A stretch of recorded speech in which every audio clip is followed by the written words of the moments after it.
आज हम बात करेंगे बिजनेस के एक ऐसे शहंशाह की जिसने पता है कहां से शुरुआत की, भजिया बेचने से, और वहां से उठकर दुनिया के सबसे बड़े एम्पायर्स में से एक खड़ा कर दिया। नाम है धीरूभाई अंबानी। उनकी सोच ने ही रिलायंस इंडस्ट्रीज जैसी इतनी बड़ी कंपनी बनाई। तो चलिए उनकी इस जबरदस्त कहानी को जरा और करीब से समझते हैं।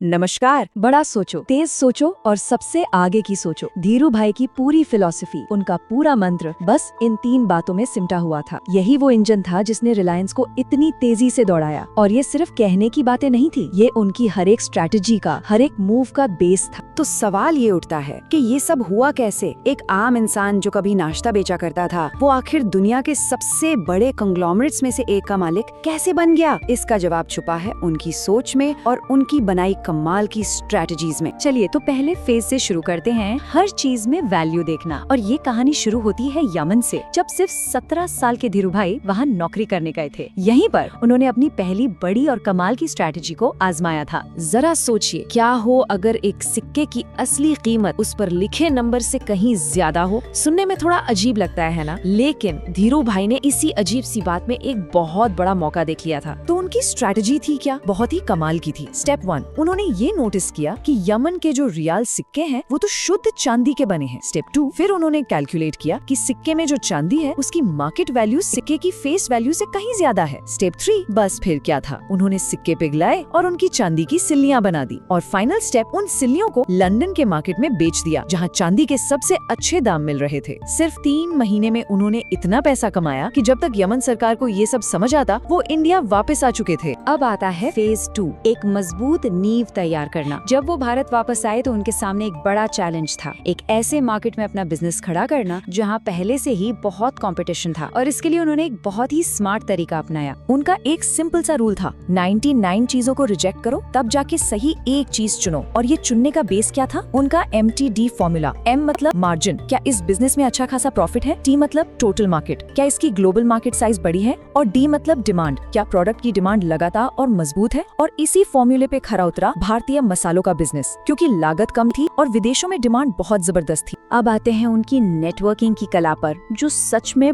बहुत कमाल की थी। उनका मानना था कि अगर आपको कुछ चाहिए तो ये पता लगाओ कि जिन लोगों की आपको जरूरत है उन्हें किसकी जरूरत है। टेक्सटाइल बिजनेस में घुसने के लिए जहाँ पुराने खिलाड़ियों का कब्जा था, उन्होंने सीधे सप्लायर से बात नहीं की। नहीं, उन्होंने मिडिल ईस्ट में बैठे उन परचेज हेड से दोस्ती की जिनकी जरूरत भारत के बड़े बड़े ब्रांड्स को थी। और नतीजा, सारे बड़े ब्रांड्स कच्चा माल लेने के लिए खुद धीरूभाई के पास आने लगे। ये सच में एक मास्टर स्ट्रोक था। अब आता है फेज 3, एम्पायर को बड़ा करना। अब तक धीरूभाई सिर्फ एक स्मार्ट ट्रेडर नहीं रह गए थे, वो एक ऐसे विजनरी इंडस्ट्रियलिस्ट बनने की राह पर थे जो एक ऐसा बिजनेस इकोसिस्टम बनाना चाहते थे जो किसी और पर डिपेंडेंट ना हो। इस चीज को कहते हैं बिजनेस इंटीग्रेशन। इसका सीधा सा मतलब है प्रोडक्शन से लेकर डिस्ट्रीब्यूशन तक प्रोसेस के हर स्टेप पर अपना कंट्रोल रखो। इससे होता ये है कि बिजनेस किसी और पर निर्भर नहीं रहता और सारा का सारा प्रॉफिट भी अपनी ही जेब में आता है। और धीरूभाई ने इसे 3 तरह से लागू किया। पहला, फॉरवर्ड इंटीग्रेशन, मतलब सिर्फ धागा नहीं बेचा बल्कि उससे आगे बढ़कर विमल ब्रांड के नाम से खुद कपड़े भी बनाने लगे। दूसरा, बैकवर्ड इंटीग्रेशन, पॉलिएस्टर बनाने के लिए जो कच्चा माल लगता था वो भी खुद ही प्रोड्यूस करना शुरू कर दिया। और तीसरा, हॉरिजॉन्टल इंटीग्रेशन, अपने प्लांट्स का इस्तेमाल सिर्फ कपड़ों के लिए नहीं बल्कि प्लास्टिक और डिटर्जेंट जैसी बिल्कुल अलग इंडस्ट्रीज के लिए प्रोडक्ट्स बनाने में भी किया। सोचिए जरा,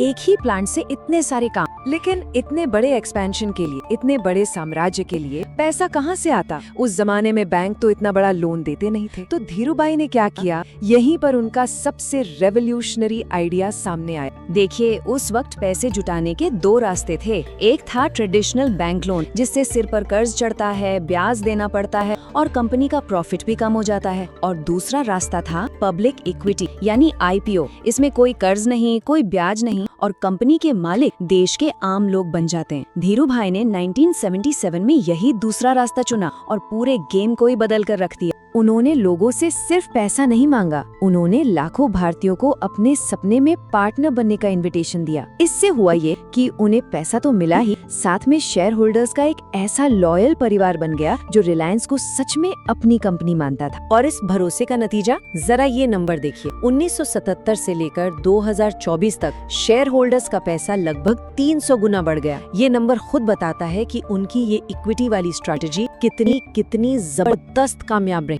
तो आखिर में धीरू भाई की विरासत क्या है? ये सिर्फ एक कंपनी नहीं बल्कि एक शहंशाह वाली सोच है, एक माइंडसेट है जो कुछ बहुत ही बेसिक लेकिन पावरफुल प्रिंसिपल्स पर टिका था। उनकी पूरी प्लेबुक को हम इन 4 मेन पॉइंट्स में समझ सकते हैं। पहला, वैल्यू को अलग तरह से देखो यानी कि आर्बिट्राज। दूसरा, अपना खुद का इकोसिस्टम बनाओ यानी इंटीग्रेशन। तीसरा, वेल्थ को डेमोक्रेटाइज करो, मतलब आम लोगों को अपना पार्टनर बनाओ जिसे कहते हैं इक्विटी। और चौथा, परसेप्शन ही सब कुछ है, मतलब सक्सेस को इतना प्रोजेक्ट करो कि वो हकीकत बन जाए यानी प्रीमियमाइजेशन। और आखिर में उनकी सबसे बड़ी सीख, आइडिया किसी की बपौती नहीं होते, मतलब आइडिया पर किसी एक का हक नहीं है। ये सोच कि कोई भी, बिल्कुल कोई भी बड़ा सपना देख सकता है और उसे हकीकत में बदल सकता है, यही धीरू भाई अंबानी की असली लेगेसी है। अब सवाल ये है कि हमारे आसपास ऐसे कौन से मौके छिपे हैं जिन्हें बाकी सब लोग देख नहीं पा रहे।